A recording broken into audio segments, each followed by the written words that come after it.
Hello. రీసెంట్‌గా మనం ఒక చిన్న పాపని చూసాము. 4 ఇయర్స్ పాప. తనకి ఇంట్లో మార్బుల్స్ ఇచ్చారు. మార్బుల్స్ అంటే గోళీలు ఉంటాయి కదా! గోళీలు ఇచ్చారనమాట. దానితోటి ఆడుకుంటుంది.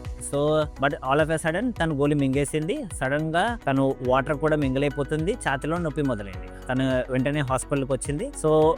ఎక్స్‌రే తీసాం. ఎక్స్‌రేలలో మనకి మార్బుల్ అనేది ఛాతీలోనే ఇరుక్కుపోయి ఉంది. ఛాతీలో ఇరుక్కుపోయి ఉంటే ఎప్పుడైనా సరే ఏదన్నా ఫారెన్ బాడీ ఛాతీలో ఇరుక్కుపోయి ఉంటే వెంటనే తీసేసేయాలి. మనం ఎమర్జెన్సీగా ఎండోస్కోపీ చేసాము. ఎండోస్కోపీ చేసి ఛాతీలో ఉన్న మార్బుల్ ని పొట్టలోకి పుష్ చేసి పొట్టలో నుంచి మనం ఒక రాత్ నెట్ అని ఉంటుంది, చేపల నెట్ లాగే ఉంటుంది. అది కూడా మనం మార్బుల్ ని క్యాచ్ చేసి దాని మార్బుల్ ని సేఫ్ గా తీయడం జరిగింది. ఎప్పుడైనా సరే చిన్నపిల్లలకి మార్బుల్స్ కానీ చిన్న వస్తువులు ఏవి కూడా ఇవ్వకూడదు. ఇస్తే జాగ్రత్తగా మనం గమనిస్తూ ఉండాలి. మెయిన్ గా బటన్ బ్యాటరీస్ కానీ మన కార్ టాయ్స్ లో ఉంటాయి, బటన్ బ్యాటరీస్ అంటాం. ఆ టాయ్స్ ఎప్పుడు కూడా పిల్లలకి ఇవ్వకూడదు. జాగ్రత్తగా చూసుకోవాలి. ఎప్పుడైనా సరే ఫారెన్ బాడీస్ మింగేస్తే ఇమీడియట్ గా గ్యాస్ట్రాంటాలజిస్ట్ ని కలవండి. సేఫ్ గా ఎండోస్కోపీ పద్ధతి ద్వారా మనం తీయడానికి అవకాశం ఉంటుంది. Thank you.